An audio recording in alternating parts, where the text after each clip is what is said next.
Good evening. The time is now 7 p.m. It is Tuesday, August 9th, 2022. I move to call this Fairfield Township Board of Trustees meeting to order. Mrs. Schultz, will you call the roll? Trustee Harkemeyer. Here. Trustee Birding. Present. Trustee McAbee. Here. Please rise for the invocation. Deacon Rick Rader will be here tonight and remain standing for the Pledge of Allegiance. O Lord, please instruct us and teach us in the way that we should conduct this meeting of the Fairfield Township Trustees. Lord, please counsel us with your loving eye on us. Let our aims in this meeting be aligned with your direction. Let our plans be orchestrated by you. Father, let your will be done in this meeting so that this can be a meeting that is based upon your desires for us and for our township. Whatever it is that you want to result from this meeting, Lord, let it happen. Amen. I pledge allegiance to the flag of the United States of America and to the republic for which it stands, one nation, under God, indivisible, with liberty and justice for all.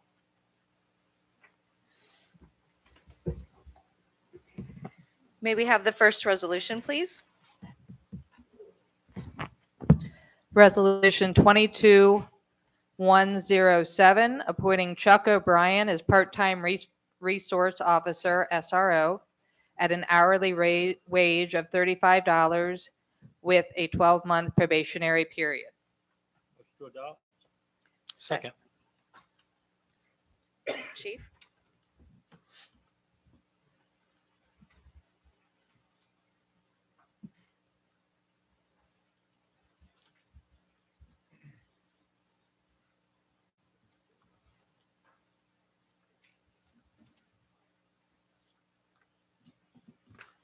Good evening. I'm Bob Shabali, Chief of Police for the Fairfield Township Police Department. Trustees, Mrs. Verding, Trustees, Mrs. Vonderhaar, family and friends of our candidate. Thank you for being here tonight on this special occasion, the swearing-in ceremony of Chuck O'Brien, our new school resource officer for Butler Tech. Prior to that, I would like to introduce members of the Fairfield Township Police Department. To my left, Captain Doug Lanier, Sergeant Brandon McCroskey, Officer Scott Singleton, Sergeant Jamie Mays, Sergeant Matt Miller, Officer Austin Reed, and Sergeant John Vanderwright, who is our investigations and administrative sergeant. As Mr. O'Brien just retired last Friday as a lieutenant with the Ohio State Highway Patrol, where he was a troop commander in charge of the Wilmington post. We streamlined our hiring process to include a brief background check, several interviews with him and the staff from Butler Tech. We're glad to have him join our department as a school resource officer for Butler Tech, and he is ready to be sworn in. Any comments or questions from the board? Prior to that, let me have Captain Lanier provide a bio on Mr. O'Brien.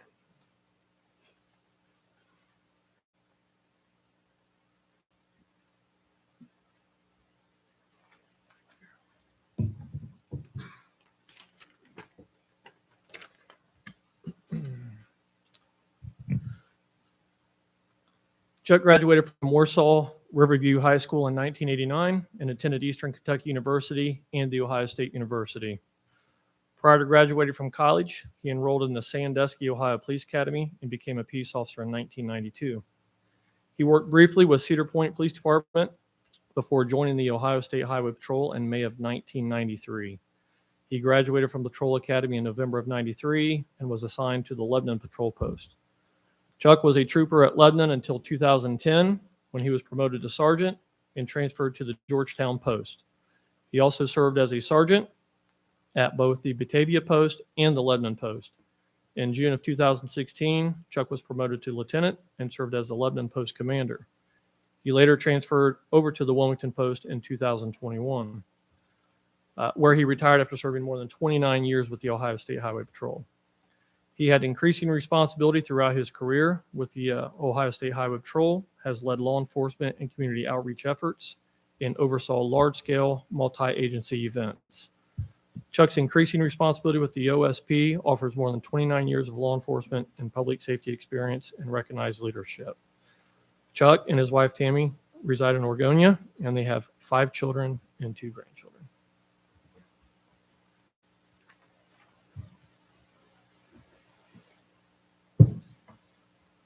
After he is sworn in, we will have a provide time for or he can actually introduce his wife to you, and he'll say a couple of words. After that, after the swearing in, after he introduces his wife, says a couple of words, we'll have refreshments and light snacks for the family at the fire department next door. So if you want to be sworn in at this moment of time. We do need to, any comments or Sorry. questions? We do have a motion and a That's second. Mrs. Schultz, will you call the roll? Trustee Harkemaier. Yes, Trustee Birding. Yes. Trustee McAbey. Yes. that passes. We'll proceed to the swearing in. Thank you. Didn't want to get ahead of myself. Gentlemen, if you'd like to join me.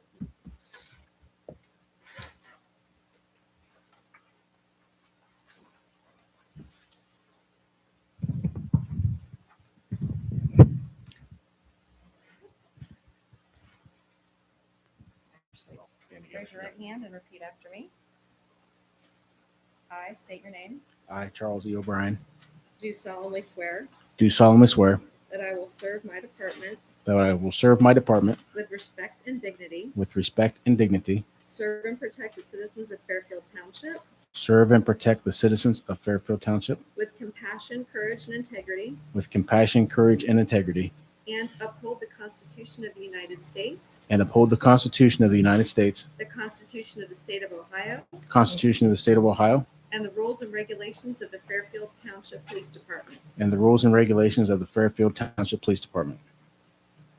And I will faithfully, honestly, and impartially And I will faithfully, honestly, and impartially do the duties of Township Police Officer do the duties of Township Police Officer and Township Constable and Township Constable for the Township of Fairfield and Butler County, for the Township of Fairfield and Butler County, State of Ohio, during my continuance in said office. State of Ohio, during my continuance in said office.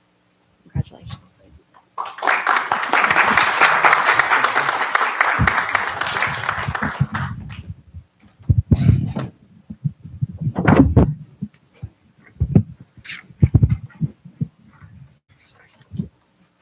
And now if you would like to introduce your wife and say a couple words. Thanks, Chief. This is my wife, Tammy. Tammy. Hello. Hi. We actually been married 15 years, 4 days ago, something like that. But anyway, we do have 5 children, 2 grandchildren plus 1 on the way. It's been fun with all the children. Let's just say that. But I don't like to talk a lot, so I'll just be brief. But I want to thank the chief and the rest of the staff, Captain Lanier and that with the police department. Because I've been with the highway patrol for a long time, and just since I've been over here talking to them in the last month or so, it's been great. They're a close family atmosphere and very professional, and I'm glad I'm here, and I just want to say thank you. That's all I got. If you want to take some photos.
Now, your family and friends are welcome to stay and attend the whole meeting, but we will totally understand if you want to head next door for refreshments. There's cookies and cake, so thank you. Thank you very much.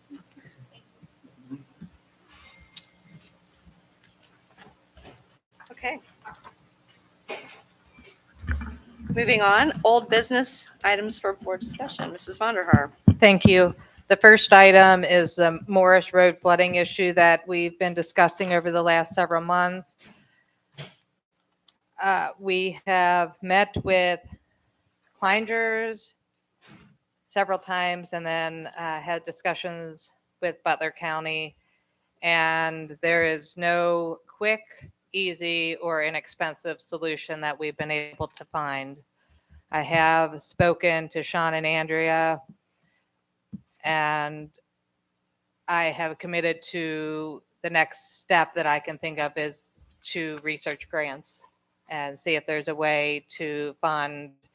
The one option that we possibly have is to place a catch basin back behind several of the neighbors to catch a bunch of water and then direct it straight out. Right now it zigzags behind houses and direct it straight out to an underutilized catch basin on Morris, but that'll be 6 figures. So that's the best possible solution that we have heard. However, very expensive. And like I said, the next step, I promise not to give up, but I don't know what kind of grant funding is out there, but I'm going to at least research and talk to the HOA to see if they are actually defunct. And there's a number of things I'll continue to try and stay in contact with the residents who I believe they'll be addressing you later in the meeting. So that's all I had on that. Okay. Thank you for your due diligence on this. I know you've had several meetings with various area, local government agencies to try to find a solution for our residents. So thank you for your efforts to do that. Absolutely.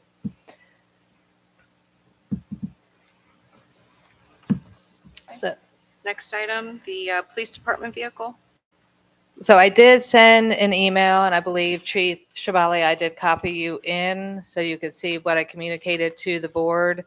We have a situation where the previous board, there was COVID money, and money, about $32,000 was allocated to an F-250 for the police department.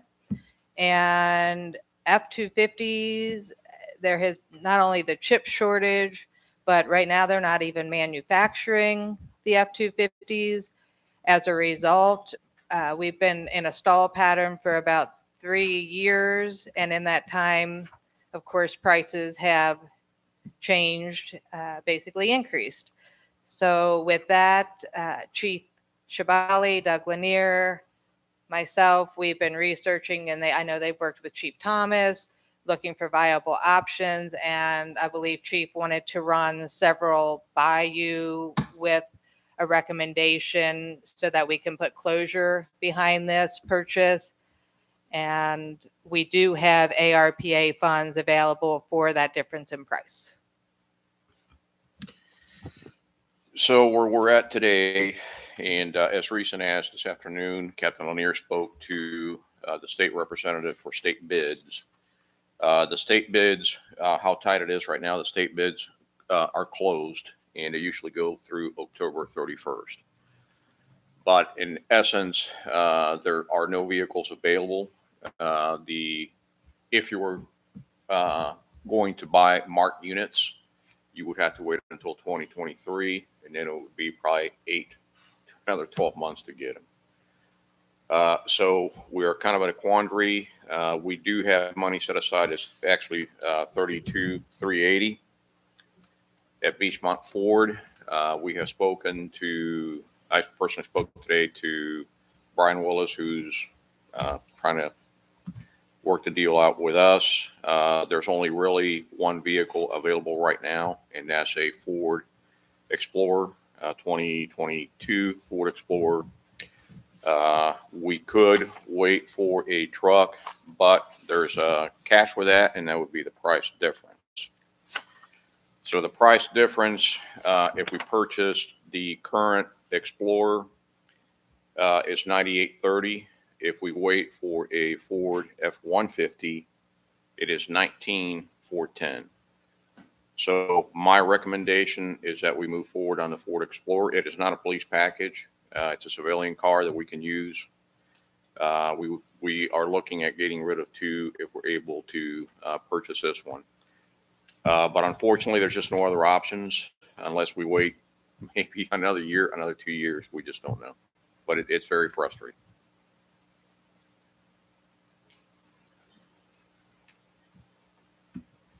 Okay, so you're recommending that we go with the Explorer? I recommend we go with the Okay. Explorer, and again, that's the most reasonable cost to us, in spite of the fact that it's $98.30. But I certainly, we need to move forward, and put this behind us. I do not want to pay $19,410. And that vehicle is not here either. So the $19,410 would be for the F-150. That would probably require 46 weeks to get here. 4 to 6 weeks. Yes. So the numbers you're giving us, is that the difference between what Yes, we've it already is. paid and Correct. the new cost? That is correct. So it's, just to be clear, $32,380 plus $98.30. 9,800, That's correct. not 98,000. No, that would be a gold-plated Explorer. Part of the reason you wanted the Ford truck was about the haul stuff. That is correct. We still have that need, but I'm concerned that we may not get that vehicle, the F-150. We can certainly go that route and try for that. I believe that based on the circumstances today, dealerships are also making a little bit more money than what they probably did in the past. And I believe that $19,410 for a Ford F, and that's the difference. That's the difference. Making a total cost of About 41, 42, somewhere in for there. a 22 or a 23 model? That would be a 22 model. 22 model Correct. Ford F-150? Yes. That's not a bad price. Well, yeah, that's the It's difference. a lot of money. Correct. Yes. That's Yes. not a bad price if you go look at the stickers on those. If Correct. you can find one, they're not cheap. Yes. That is So, correct, I mean, yes. that's a fair price if it meets your needs. I understand what you're saying. We need a vehicle right away that we don't need to haul in. We probably wouldn't be buying a Ford Explorer. Can you get by and wait and Yeah, we can wait. I we got just, a used one? well, so there's another story to that one. One of the salesmen brought a used, and maybe the chief can help me out here, but it was a 2019 F-250. The one that you brought over was 150. Okay. And the price on that one would have been about, if I recall, was it $7,000 more than 3,000? So that would have been 34, but that's a 2019. We saw some miles on it? 7. Just wait for the new one. Yeah. So if you're willing to, if you're okay to wait for the new one, we can do that also. I mean, is there part of the job of policing that can't get, I mean, we No. want a truck to haul something, right? This is not going to affect anybody's job performance. No, it's not. It's not. We can wait. If you had a choice, you would take the F-150. Yeah, if it was on the lot, I'd take it. My concern is we've been at this for such a long time and it's not in the lot Yeah. that we take a chance on it. But I'd rather do that than buy something we really don't want. well, we can always use either or, but the truck is really kind of what we need to haul things. So what we'll do is I'll call the. I mean, that's my thought on it. I mean, So I just want to be clear. You said 41,000, but that was for the Explorer. No, that is for the truck. So we have. I thought it was 32,380 for the 250 3 years ago. That was correct. Another 19,400 19,410 for the 150. For the 150, correct. So that's not 51,000, not 41,000, correct? which is still not a bad price. That's correct. Yes. Okay. And then the Explorer would be the 41,000, essentially. Rounded. Yes. So Yeah. basically, you're looking at about a $10,000 difference between the Explorer and the F-150. Yeah, I tend to agree with Trustee McAbee. If the idea, if the attempt by the previous board was to provide a pickup truck to the police department, I think that's still the way that we should go, even if we have to wait another 4 to 6 weeks and pay an additional $10,000, as opposed to getting an Explorer that is a nice, but not really what you'd like to have. That's correct. And I'm fine with it. My opinion. I think that makes sense. I would prefer to get you the thing that you have the business need for, as opposed to something that we could use, but this was something that was identified that we have a specific business need. Sounds good to me. I was trying to be frugal, but I'm actually thankful that. Well, thank you for that. And I'm at 51. It sounded better. So is there something that you need from the board, a motion? And the motion just needs to be, we authorize the chief to Purchase the F-150 that he's for 19,000, whatever, additional funds. What I have here is 19,410. Okay, well, I move to authorize the police chief to purchase the F-150 for an additional $19,410 to fit the needs of the police department.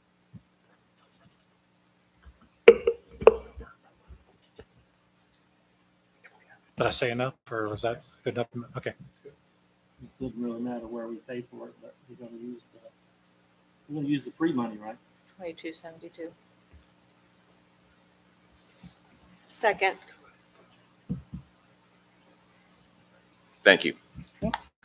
Trustee Harkemaier. Yes. Trustee Birdie. Yes. Trustee McAbee. Yes. And that passes. And then I did have one more item that came up before Trustee Birding presents. It just came to me as I sat here about a half an hour before the meeting, and it is in reference to MI, and I have not gotten a chance to talk to any of you, so I apologize. MI did call and indicate that there has been, for lack of better terms, confusion in if there is a conservation easement and how much, I believe, tree and right of way is supposed to be left for construction. I don't have that answer because I just received it so quickly, but MI did tell me that they are researching it, and he's already called at Baron Becker's Etta Reed. So I know they're getting answers, but I don't have that right in front of me, but I know we are seeking answers, and I'm sure you'll speak to it. But I just wanted to make sure that I brought that up and acknowledged. And Trustee Birding, you have an item? Okay, thank you. Recently, we received an email request for a name change on the road that services our new firehouse and also our Public Works building. And it led me to look at the current policy that we have for changing or renaming a piece of property. And I thought it would be better if, when I looked at that, I wanted to suggest some changes to that policy so that in the future, our residents have an easier vehicle to apply for such a request. And so I asked Administrator Vonderhaar to send me the current policy, and then I went through it and I made some recommendations in bold, and then anything I felt like we could strike out or remove, I put a strike line through it. And I just wanted to kind of go over with the trustees as far as what I see could be some good changes to that policy, and then get your input in on it. And so on the third item of the policy, I am suggesting that we add roads and buildings as a list of the items that someone could request to have it renamed or named after somebody. And then I also, on item number 4, added township employee could be one of the members that could request something to be renamed. And then, of course, I added employee into the verbiage of that number 4. Also added an official application form shall be included into their request. And then I added another item, number 5, that members of the public may download this application form from our website or pick one up at the Township Administration Building. And I think we should probably include the address in on that line, and then maybe even change the members of the public that I'm suggesting to just put applicants. And then I added applications may be submitted via U.S. mail or dropped off to the administration building during normal working hours, and that applications will not be accepted via email. The reason I included the not be accepted via email is because I would like to see original ink signatures on an application form, not something that was scanned and emailed as the application.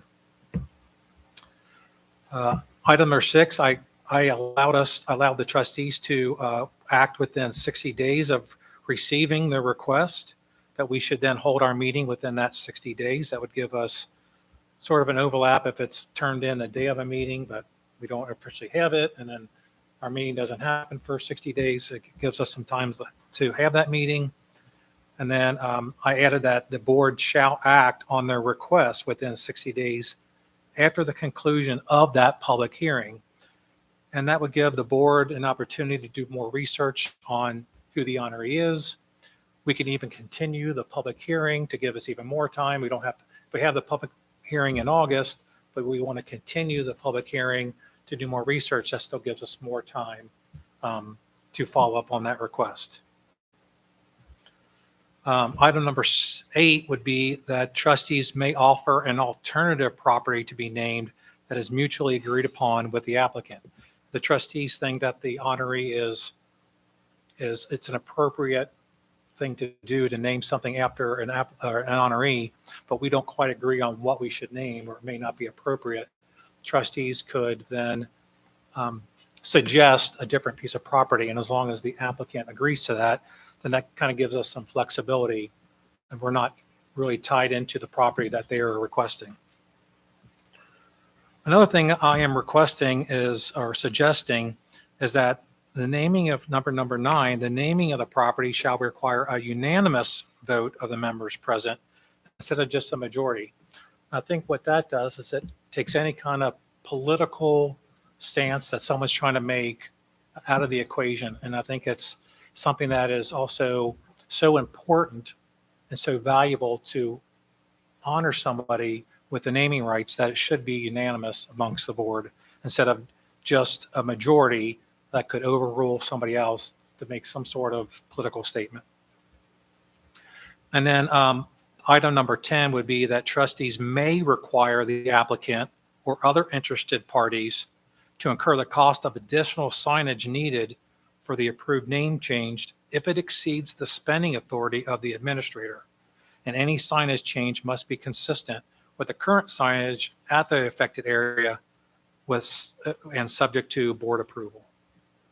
So those are kind of things that I suggested. We sort of modify that our policy for naming properties, and I would open up to the floor for any comments or questions.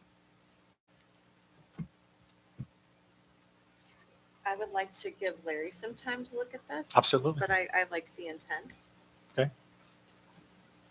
Yeah, definitely, I wanted legal Yeah, advice on it as well. Julie sent it to me. I mean, I didn't see anything that disturbed me from a legal standpoint. The way it's drafted, that means anytime anybody submits a request, you're going to have a public hearing. As you say, you shall hold. I don't know if you want to do that or not. Well, I think if they fill out the request form and submit a request form, they have 30, because the request form would be the next page I was going to be adding. Yeah. If they have 30 of our residents that have signed off that they would like to have this name changed, I think it's the duty of the trustees at least to hold a hearing on it. I mean, it is their township and they're requesting it. So, It's not a legal issue. That's just something I want Yes. to raise. So okay. I didn't see any legal issues with it. And then the next page is I kind of made up a request form with the applicant's name, who they'd like to honor, a portion of the form includes an area for people to sign their name, print their name, and their address. And then the applicant at the bottom would then go ahead and sign and print their name. And of course, the applicant cannot be one of the 30 people that have signed for a request. That would be, I think that was actually something that I put, I put that in actually number 4 was excluding the applicant. 30 or more registered voters excluding the applicant. The other thing I would like to see is maybe a narrative of some variety that talks about what that person did and why they should be honored. And I think we. Yeah, I definitely think that it would be nice to have some sort of letter from, almost like a reputable person in the township sends some sort of letter of recommendation on their part that, yes, I served with this person or I worked with this person. And I think that they fill in all the check marks as far as they should be honored with this request. So perhaps like a narrative and then also letters of recommendation. I think that would be great. If there's a way to putting it in there to say, I don't know that it's a necessity for the request, but it might help us make our decision. Okay.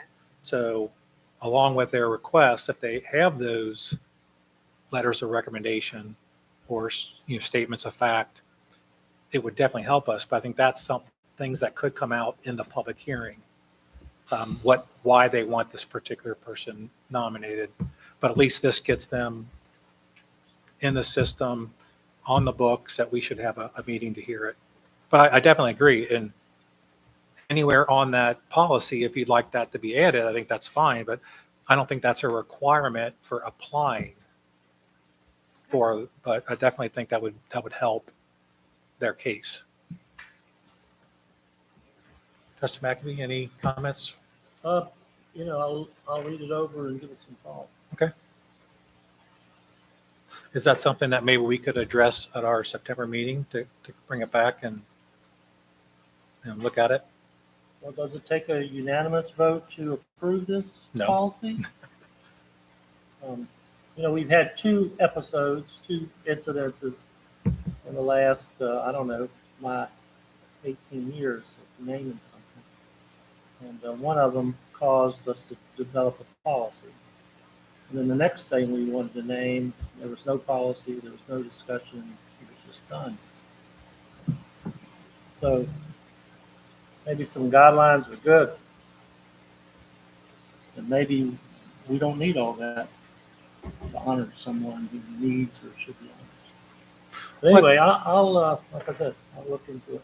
Well, I think it also protects anybody that wants to be heard. I mean, if they fill out a request form and submit according to what our policy is, then they should be heard by somebody. They should be heard by this board. I think that's why having a policy in place, we can't just ignore someone that wants to be heard. No, and we wouldn't. I mean, they're welcome to come and or get on the agenda or any of that. Okay.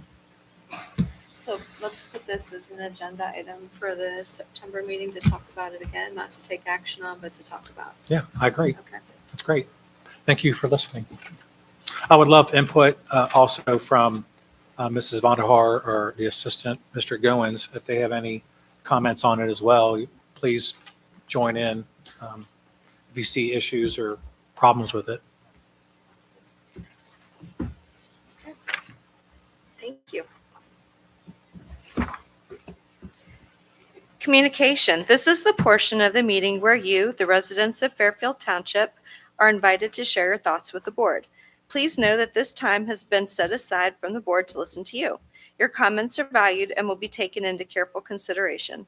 The board will not engage in dialogue at this time. Presentations are limited to 3 minutes each. And our first person, we have Maria Tangi. If you'd like to approach and state your name and address for the record, please.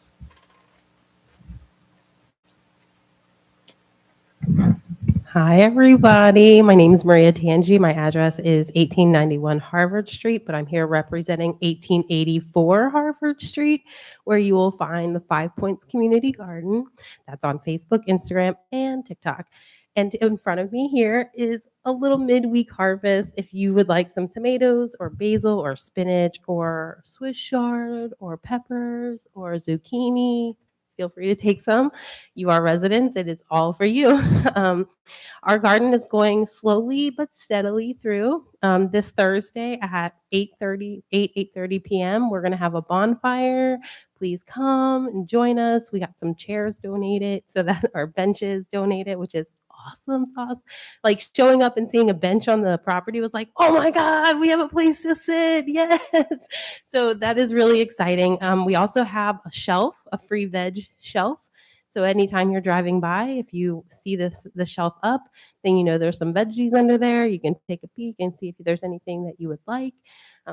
I can't eat it all, and I've given it all the neighbors close by who want anything. So we have a few elderly people in the neighborhood who can't come to the garden, so I walk up the vegetables to them and see if they would like any, and they take them and they enjoy it, and it's been a great time. We have a lot of regular volunteers who come and help us weed and plant. We have a new rows of green beans that should be coming about maybe 2 more weeks, maybe 3. I'm not quite sure.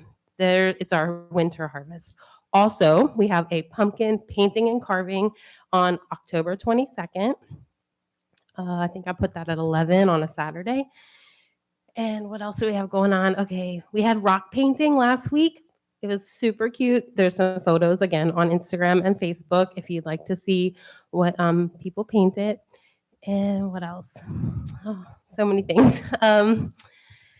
We have watermelons, pumpkins, and butternut squash coming, and a lot of butternut squash. It is like taking over the place. They're this big right now, but there's going to be so many. So is my 3 minutes up? I'm not sure. You've got 45 seconds. Okay.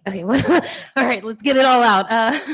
So we have the bonfire this Thursday. It's also the last supermoon of the year. So if you want to sit out under the moonlight in the garden and the bonfire, please come and join us. Okay, thanks, guys. Thank you. Next up, we have Sean Carlock. Please approach, say your name and address for the record, please.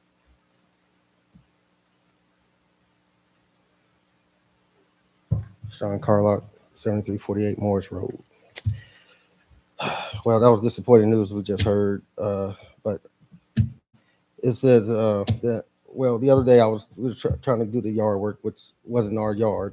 We're just trying to cut the grass and to keep it looking nice and presentable. But there is that pond runoff. It's who maintains that? It's an eyesore. There's bugs and everything still coming out of it. I almost fell in it, cutting the grass. So it seems like that it's flooding whenever it's a hard rain or floods. We all know that. But it says it was an issue in 2007. This was an issue, and we did some digging, and it seems like that the board knew about this in 2007 with the documents that we had found, and nothing's been done to it. It looks like, well, some things have been done to it, but it's still not helping. But what's been done to it, that lake runoff, the pond runoff, because it still floods. It's still flooding. The same complaint. It's the same complaint. From 2007 is happening today. It's been 15 years. And it states in the complaint. It says that the Fairfield Township is responsible for this runoff. That's not the right of way, where it drains under the street. It says the pipe is too small. You have a 42-inch pipe coming out, and you got to go and drain it into a 36-inch pipe. It's just being funneled, so that backs it up, and now it causes flooding. So no one knows who's supposed to take the HOA, who's responsible for the HOA, because they're not doing anything about this situation with the mowing it, digging it out. Nothing's being done about it. No one knows who's supposed to take care of it. And it's so overgrown, the land is meeting the ditch. So when we know all of it. So you can't mow it.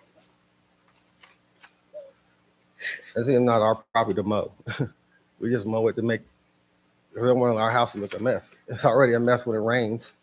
Water's already flowing through there. Do you It know seems who like actually owns the property? Excuse me? Is that part of the retention area yes, you're talking about, or yeah. is it your neighbors? The retention area, that property on the north side of the house is owned by the HOA, but we take care of it because we don't want it to be our house to look a mess. We just built it, and the water's enough. And then when it rains, it really looks bad. But nobody knows who takes care of it. We asked them, they said, "Oh, no, that's not our problem. It's a township problem." We asked, so we asked around. Well, nope, not our problem. So whose problem is it?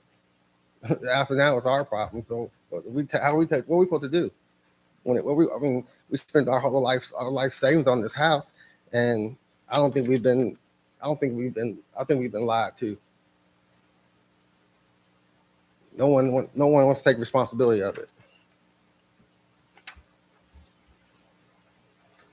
Thank you. Thank you. Next, we have Dave Soblowski. Please name and address for the record, please. I'm Dave Soblowski. I live at 5456 Foxglove Drive. I live in the Rensselaer Estates subdivision. I'm also a member of the HOA. And as you all probably know, last week, MI Homes began site prep and construction. And we've had good and informative discussions with MI Homes.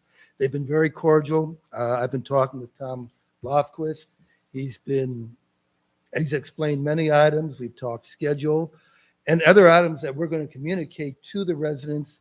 That's going to hopefully make this whole construction easier. Among other things, we've talked about the importance of stormwater runoff. We've talked about trees. Some trees, they get in the way of the stormwater, Tom explains, may have to come down.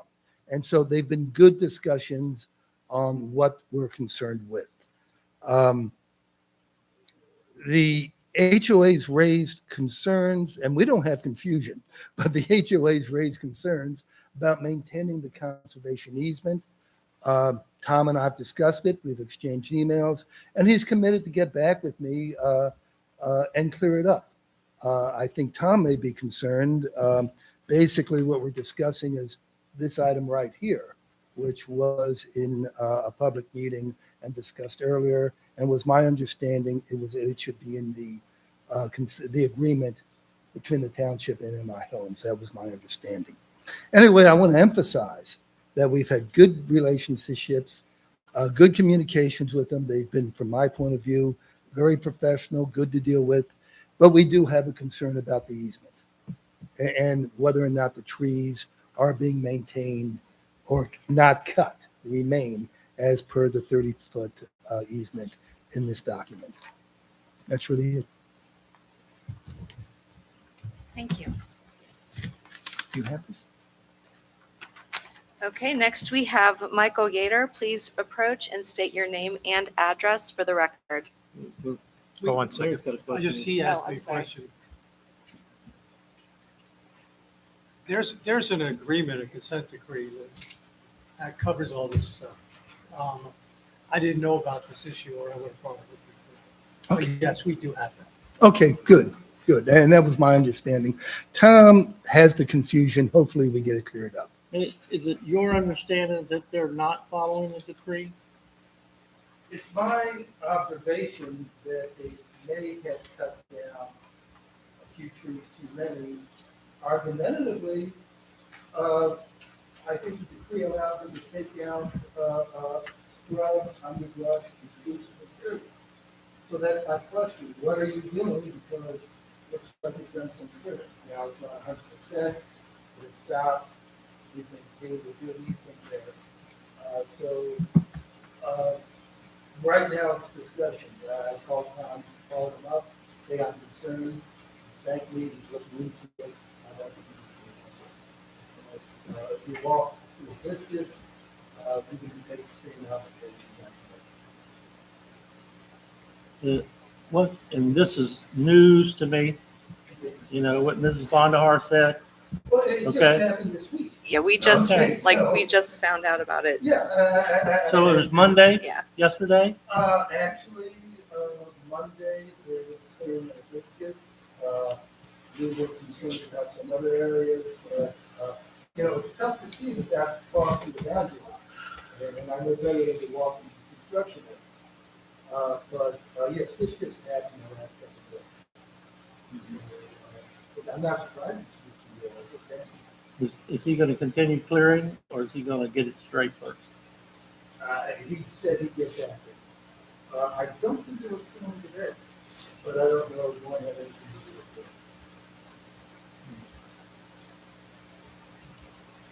Okay, thank you. Will you keep us updated?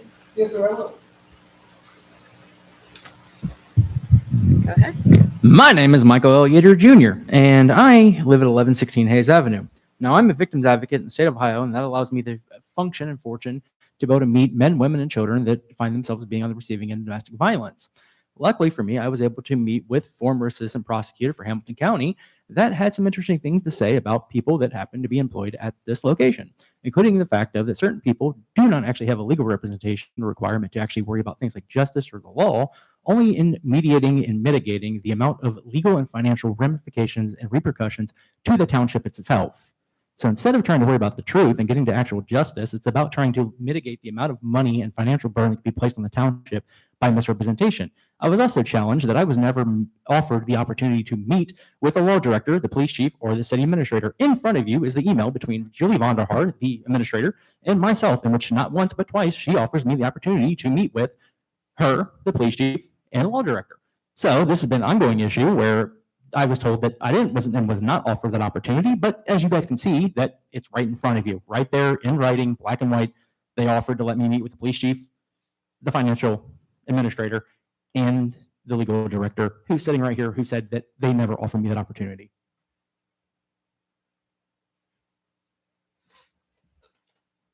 Thank you. Okay, next item of business. We have the fiscal officer's recommendations and reports, please. Just an update, we're still going through the audit. It's very intensive probably be another month before you hear anything. The second thing I wanted to mention is last meeting I had said we were going paperless. I was working to go paperless, and we got a new system on that, and we start training tomorrow. So I am working toward that goal. And we do have DocuSign, a subscription to DocuSign. So if maybe your application for name changing would like to be electronic, I would much appreciate that. We're working toward no paper. So we have a summer intern working on getting our payroll files electronically scanned, and then we're going to start with accounts payable and go from there. So anything you send to me, if you could send it electronically, I would appreciate working toward that goal. That's all I have. Great, thank you.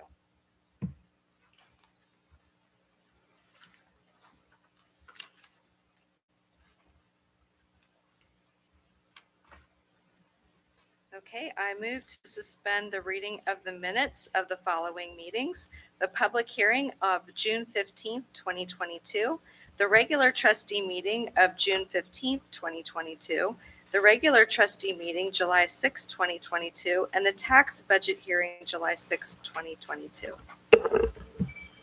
Second. Any discussion? Trustee Harkemaier. Yes, Trustee Birding. Yes. Trustee McAbey. Yes. that passes. Motion to approve. Second. Any discussion? Trustee Harkemaier. Yes, Trustee Birding. Yes. Trustee McAbey. Yes. that passes. Motion to pay the bills. Second. Any discussion? Trustee Harkemaier. Yes, Trustee Birding. Yes. Trustee McAbey. Yes. that passes. Administrators report, please. Thank you. Because it's been a month, I do have a number of items, and I'll try to be brief with each. Aggregation is one of the first, and I did send an email, but I wanted to explain more that we have locked in at a price. We're at 83 cents. Duke is right now at 97 cents. So what I understand and have learned is that storage is at a 6-year low for gas. Demand is up. And production is moving forward, but it's not going to be sufficient to meet demand enough to lower prices significantly, which is why we decided to lock in when we did.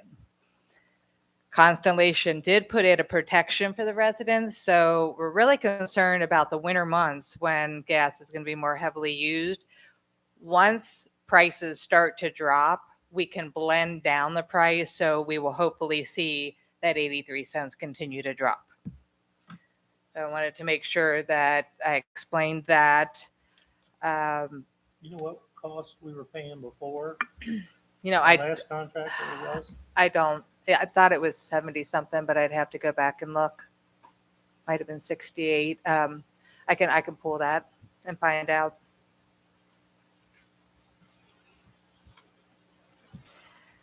Next, I just sent this before the meeting, so you may not have seen it, but the Veterans Memorial, they are working on the next phase, about to install the concrete work and site prep. So that is starting to move forward.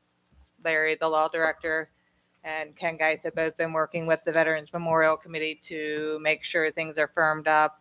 And you may have heard the two foundations, Hamilton and Fairfield, have merged from a management standpoint.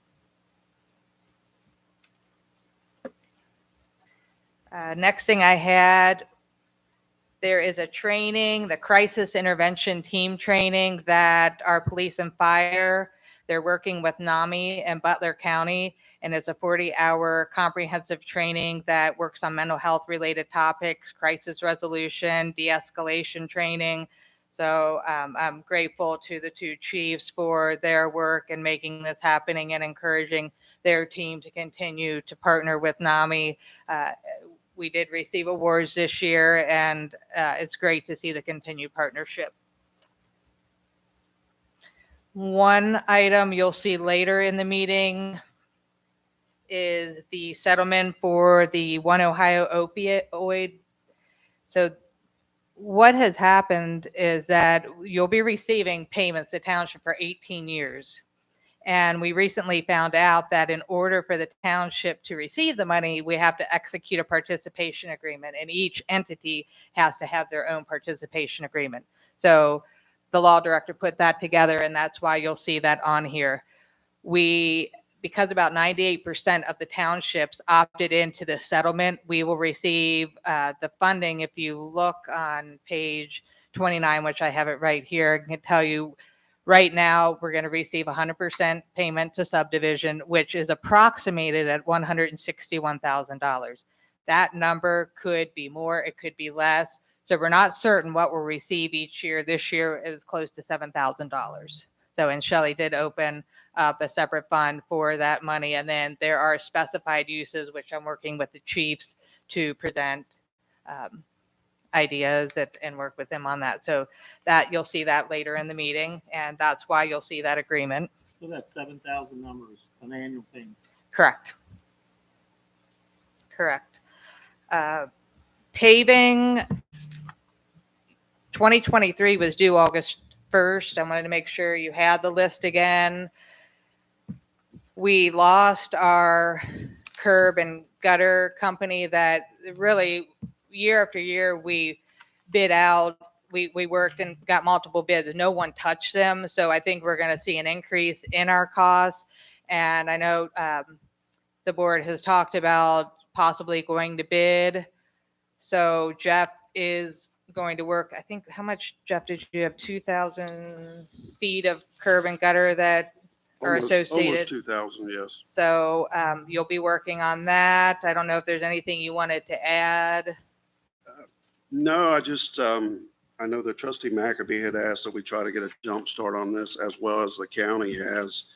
This is just my recommendation of what would like to see paved in 23. And then, you know, we had discussed putting the curb and gutter out for bid. So myself and Mr. Bridges went through and we marked all the deteriorating, cracked, whatever you could find, curb and gutter, whether it was holding water or whatever. We measured it all off. And this is what we came up with. So if the board does agree that we need to put this out for bid, we'll need to get it out early. Because as you know, Hamilton, Fairfield, and all of them, they do the same thing.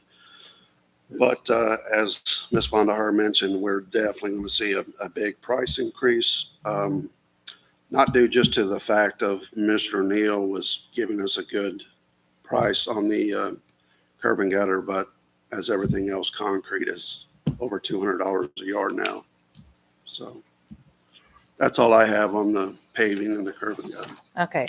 And so to continue on paving, I did forward the tentative schedule, but I think it's good to make sure that the public hears paving is heading. And Jeff and Chuck and I have been on monthly paving update meetings with the county. So the weeks of 8/22 and 8/29, you're going to start to see pavement repair in the township. And then if you continue on, it looks like paving is going to go all the way through October. Where are we on here? Pavement and planing, that's the week of 9/27. Additional repair on 10/3. Paving in Fairfield Township the week of October 10th. So you're going to see work in and out. And if we receive questions, I've made sure the staff has this schedule. So and we'll try to update as things change because of weather and unexpected problems in the roadway repair.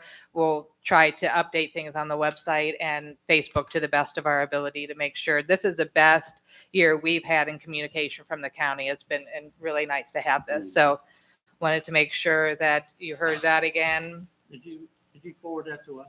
I did, yes. And then I just printed you should have a copy, but I would be happy to forward it again. Okay. Is it in the book? I had set it out with the paving list. No, I didn't. I apologize. Just tell me what day you said it and I can find it. There's a copy, and then I'll resend it. Before we go on, what does Liberty do for their concrete? Do you know?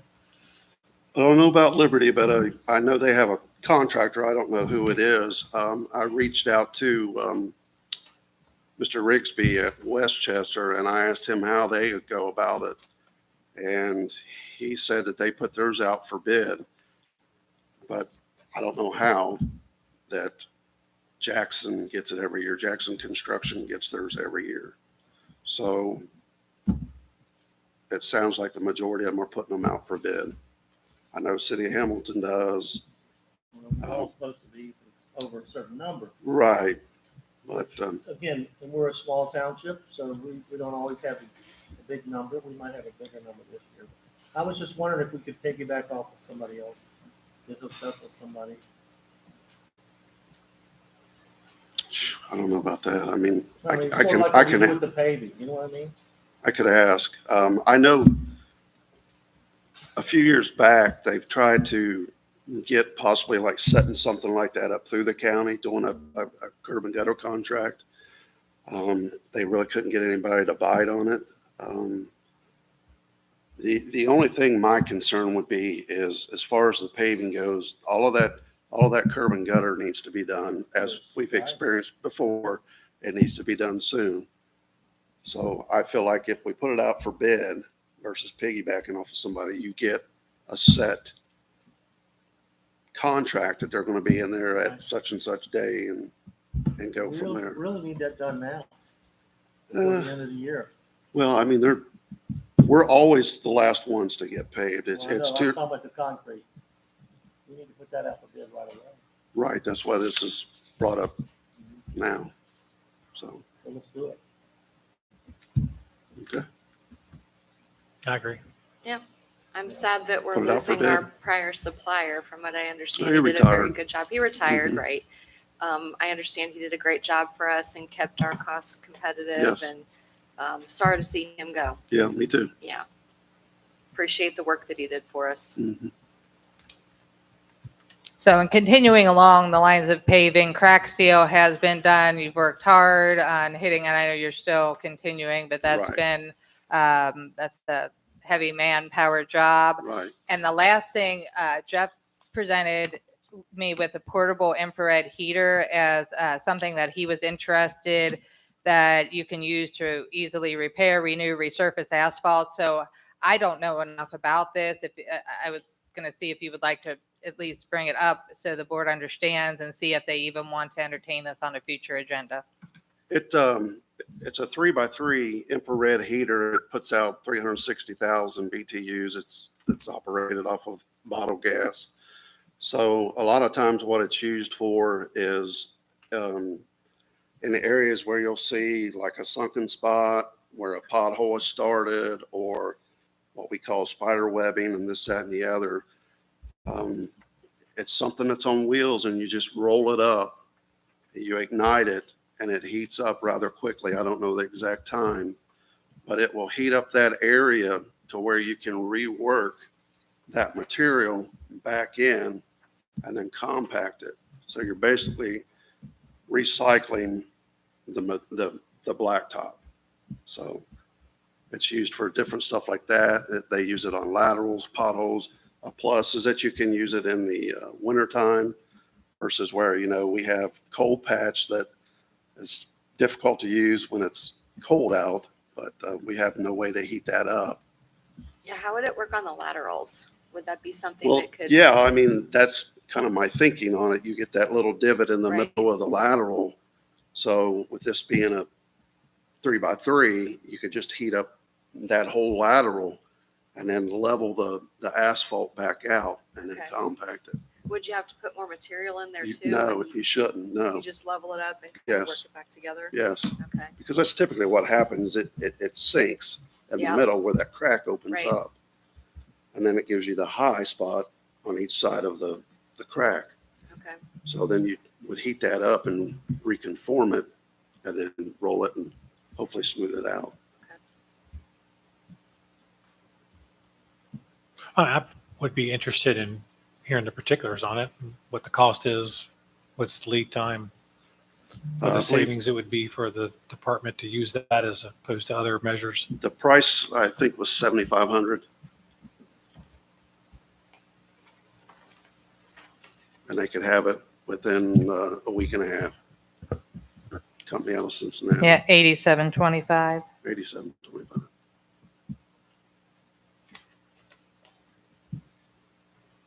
Any other questions? I think that's a reasonable amount. I think that I have received some concerns about residents about laterals. I'm sure you have too. We have too. So, and like it just that what we did a few years ago, it kind of is separated and sunk and everything. So if this was something we could do to bring that back together, that Right. would be kind of cool. Right. I mean, there's a lot of the roads, as you guys know, you travel them, that's the majority of the problem is the laterals. If there's some way that we could get in there and make, a quick fix as far as, making it better for the residents and everything and not spending a whole lot of time and money on it, then I feel this is a tool that we really need. So you would do the worst spot, 3x3 spot in the lateral? You're not going to do the whole lateral? No, you do the whole lateral. You just it does 3x3 at a time. Yeah. Move it down. And the laterals were every, 50 feet on every street? Depends, yeah. Depends on. 75 feet on every street. A lot of laterals. Yeah. I mean, as far as patching a place, I could see it being useful. And apparently there are companies that do whole streets that way. Right, They exactly. dig the whole thing up and And resurface it. Mm-hmm. Instead of digging it all up, taking Right. it somewhere, and putting it all back in. Yeah, correct. Yeah, I Thanks. could support $8,200 for that, Thank you. as long as you're not going to do the complete laterals on every street, because that'll be there forever. No, just the ones, a lot of the ones we're Worst getting, ones, a lot of the ones we're getting calls on and stuff. Thank you. So did you want that on the next meeting, or did you want to entertain a motion like not to exceed 8,500, or how would the board like to proceed with that? I'd make a motion to not exceed 8,500 for What the was 3x3 furnace. To Right. get the Infrared heater. What was the Yeah. actual? Yeah, I thought it was Sorry. 87. Sorry. It's just- 9,000, I'm at 9,000. Not to exceed 9,000. I apologize. Thank you. So Mr. McBee made a motion. I will second that motion. Mrs. Schultz? Trustee Harkemaier. Yes. Trustee Birding. Yes. Trustee McAbey. Yes, So I have just two more things. I wanted to report quickly on what the departments are doing. You just heard a lot about the public works. Wanted to bring to your attention that right now fire is ahead 484 calls compared to last year. So that their work continues to increase. Also wanted to mention they're waiting on a response from FEMA on the SAFER grant. We were moved to the next phase. In zoning, you might have noticed Rally House opened, and right now they are about 50 permits ahead of last year. And then in the police department, the Meadows of Indian Springs subdivision, they always have an annual bike parade in the neighborhood, so police participated in that. And they also assisted in an OVI task force checkpoint with the city of Fairfield. So those are just some of the highlights.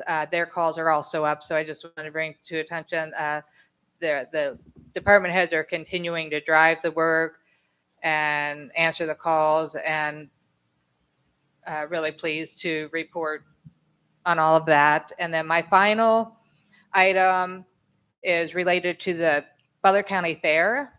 And for all the time I've been here, our fire and EMS has handled all of the medical at the Butler County Fair. And I had the pleasure of going out year after year, but this year I went out several times and was taken around the fair.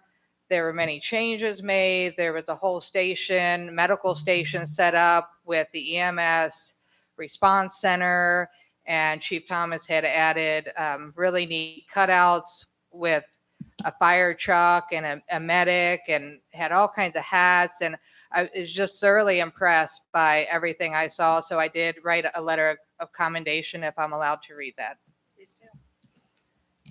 So on August 9th, 2022, Chief Thomas, I am writing to thank you for your efforts during the Butler County Fair, which ran from July 21st to July 27th, 2022.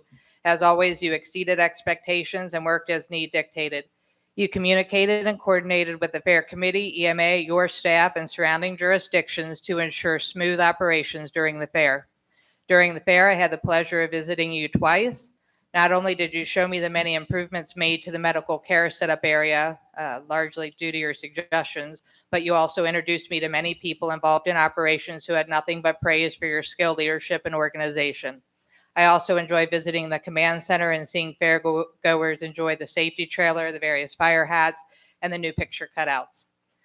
Finally, I was able to witness several medical situations, and trust me, that's the last thing. They don't need me involved, so I did try to stay out of the way. But I did witness several medical situations. I was very proud of the swift response, how seriously they take each situation, the treatment of the patients, and the communication you and your crews displayed, not only with the patients, but their family members, the fair members, and then I saw you work with the city of Hamilton.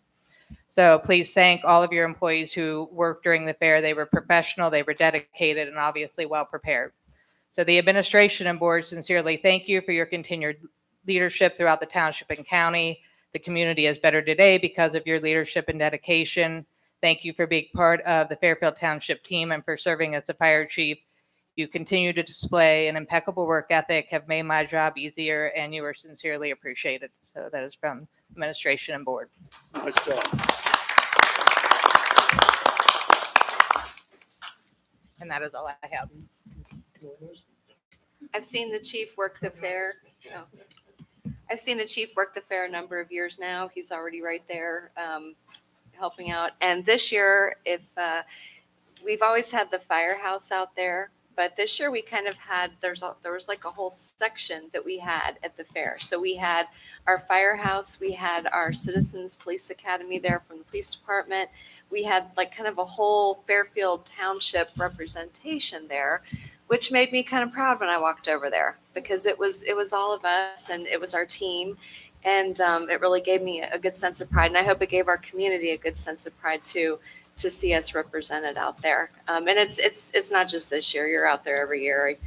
I see you all the time. You've helped me with the Butler County Township Association booth and getting all the swag in there and everything. So well done and thank you. That's all I have. Thank you. Okay. I move to accept the resignation of firefighter paramedic Noah Enderly effective August 13th, 2022. Second. Trustee Harkemaier. Yes, Trustee Birding. Yes. Trustee McAbey. Yes, that passes. May we have the next resolution, and please? before we go on, I know they just left the register forest people, but I'd like for you to call MI Homes and find out what's going on. We don't need another 2 days of clearing before they say, oh, well, because once they take a tree down, it's gone. Okay? Yes.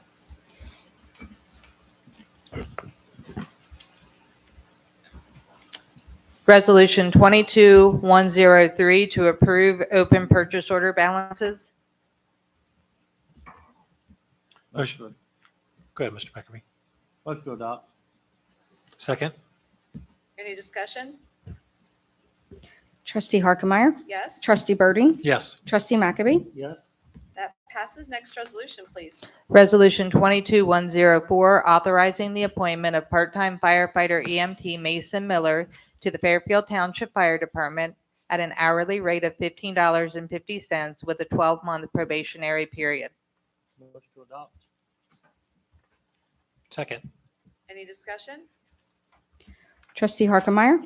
Yes, Trustee Birding. Yes. Trustee McAbey. Yes, that passes. Next resolution, please. Resolution 22105 authorizing the appointment of part-time firefighter EMT Griffin Kramer to the Fairfield Township Fire Department at an hourly rate of $15.50 with a 12-month probationary period. motion to adopt. Second. Any discussion?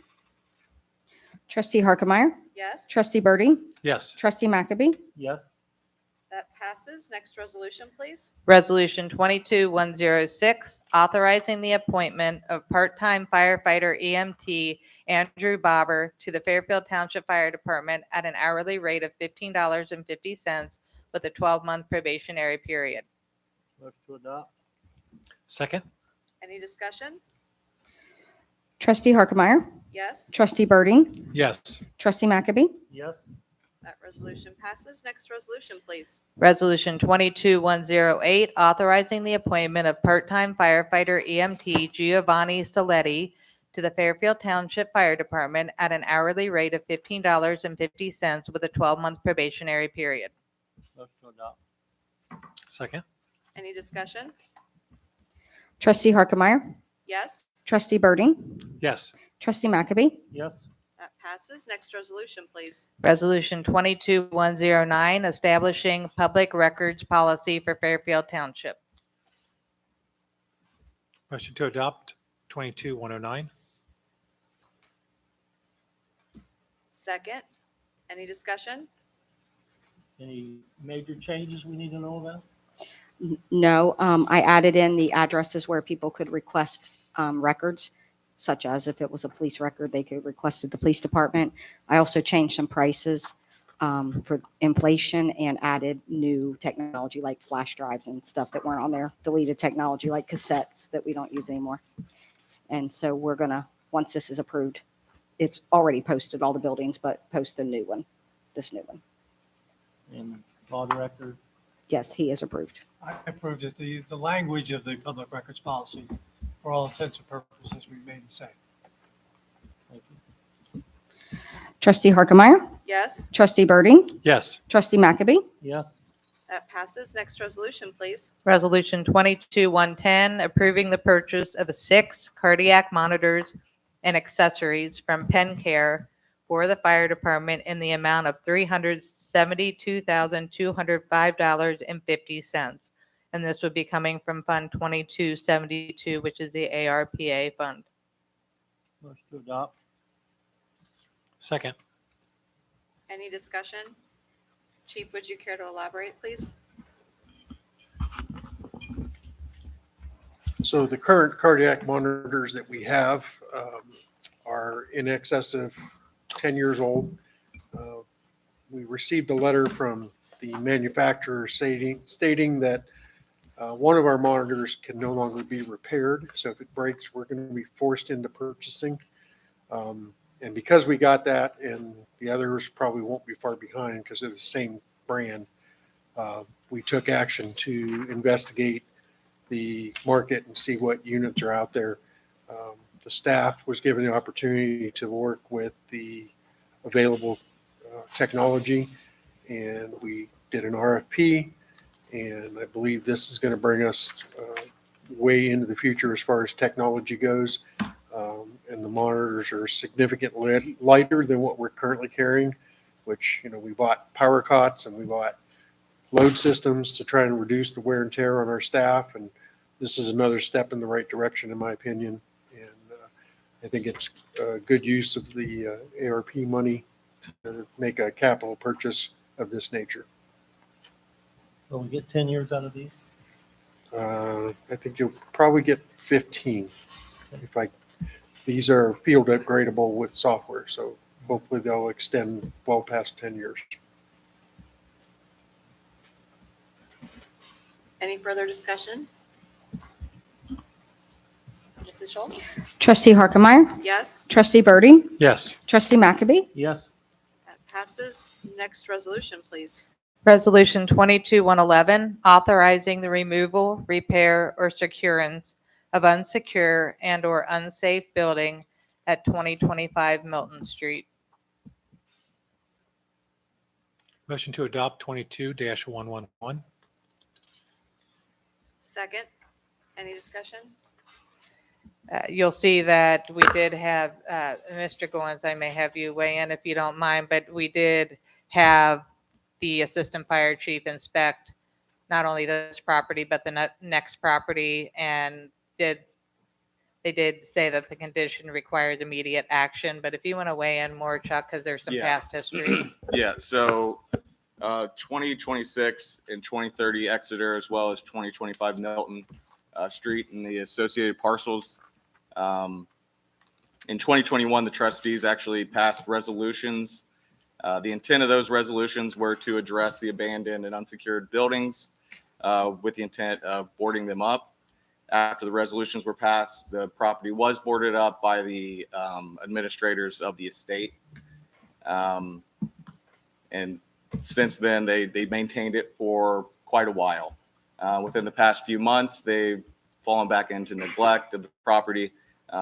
Boards have been removed on several occasions, and they've ceased to provide any maintenance for the property. We currently do have a resolution open for vegetation, so we were able to address that. But since last year, the property's gone and further in disrepair.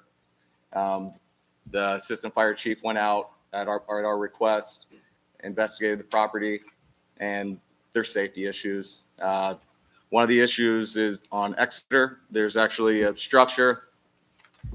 It would never be built nowadays, but it's right on the edge of the road, and it's dilapidated. It's collapsing, and the potential of that could if it continues, it will negatively impact the public road.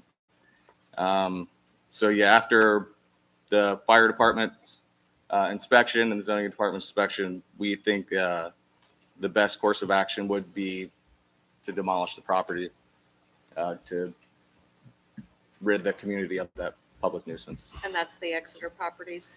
That's the Exeter properties, Okay. as well as the Milton Street properties, which Okay. is the next resolution. So concerning resolution 22-111, we have a motion and a second on that. Is there any further discussion? Trustee Harkemaier. Yes, Trustee Birding. Yes. Trustee McAbey. Yes. that passes. Next resolution, please. Resolution 22-112, authorizing the removal, repair, or securance of unsecure and/or unsafe building at 2026 Exeter Street and 2030 Exeter Street.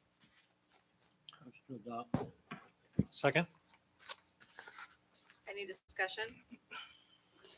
Trustee Harkemaier. Yes, Trustee Birding. Yes. Trustee McAbey. Yes. that passes. Next resolution, please. Resolution 22-113, an emergency resolution to accept the terms of the Distributor Settlement Participation Agreement and Janssen Settlement Participation Agreement pursuant to the One Ohio Memorandum of Understanding and establishing a separate One Ohio Special Fund under Revised Code 5705.09F to receive such One Ohio funds. I move to adopt 22-113. Second. Any discussion? Trustee Harkemaier. Yes, Trustee Birding. Yes. Trustee McAbey. Yes. that passes. Next resolution, please. Resolution 22-114, declaring nuisance and ordering abatement on the properties listed below, and further authorizing the zoning administrator to initiate complaint. Properties include 2034 Tooley Road for high grass and 3870 Dust Commander Drive for high grass, parking of vehicles, and trailer parking. I move to adopt 22-114. Second, oh, I'm sorry, Mr. McAdoo, you can have that one. Second. Any discussion? Trustee Harkemaier. Yes, Trustee Birding. Yes. Trustee McAbey. Yes. that passes. Under announcements, our Touch a Truck will be Saturday, August 13th, 2022, from 10 a.m. to 1 p.m. at Bridgewater Falls. Walking Club is going to be starting up again at Bridgewater Falls as of Tuesday, September 6th, 2022. That'll be at 10 a.m. and I believe that goes for 6 or 8 weeks. Yeah, it goes. So it'll go on Tuesdays. Okay, it'll be on the calendar. The Carboy Classic Golf Tournament will be, I think that's Thursday. I don't think that's Tuesday. I think it's Thursday, September 8th. Yes. Okay, so it's Thursday, September 8th at Walden Ponds Golf Course. I'd welcome everyone to come out, invite your friends. This is going to help raise money for the Veterans Memorial right out there. So please invite your friends, tell your friends and neighbors. The next Fairfield Township Board of Trustees meeting will be Tuesday, September 13th, 2022 at 7 p.m. Any board member comments? I have nothing tonight. Okay. I just want to thank everyone who went out to Caden's Lemonade Stand on Rochester. I went out myself, and I think several of you all went out there too. This is, I think, the second or third year that young man did the lemonade stand to raise money for other children who might need school supplies. So very good cause, very selfless young man who, I think, how old is he? Maybe 7 or 8.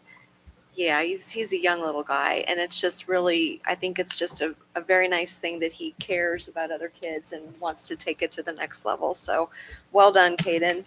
At some point, we might want to honor him with a resolution. At some point, because he, give him a day.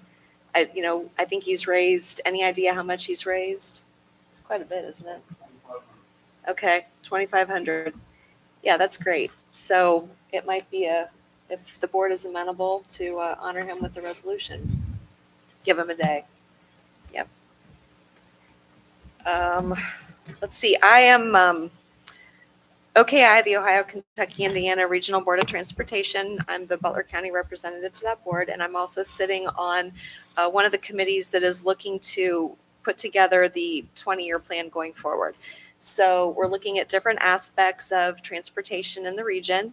And OKI, it's a land use transportation. It's going to be 6 different aspects, and I am assisting them in facilitating 6 different focus groups where we're bringing together community leaders to come up with what those objectives are and what people think they should be. So I'll keep you posted on that. The plan is to get, I think there's focus groups, and they're going to pull the data together. So sometime, I think next year, they'll have the final packet together to share. So just as an FYI, that's happening. That's all I have. Okay, executive session in accordance with ORC 121.22, Section G4, to review negotiations with public employees concerning their compensation and other terms and conditions of employment. I move that we go into executive session. Second? Trustee Harkemaier. Yes? Trustee Birdie. Yes. Trustee McAbey. Yes.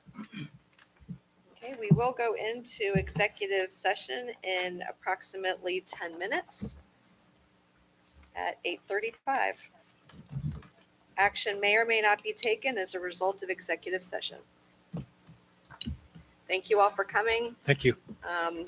You're welcome to stay after executive session, but we understand if you'd like to head home.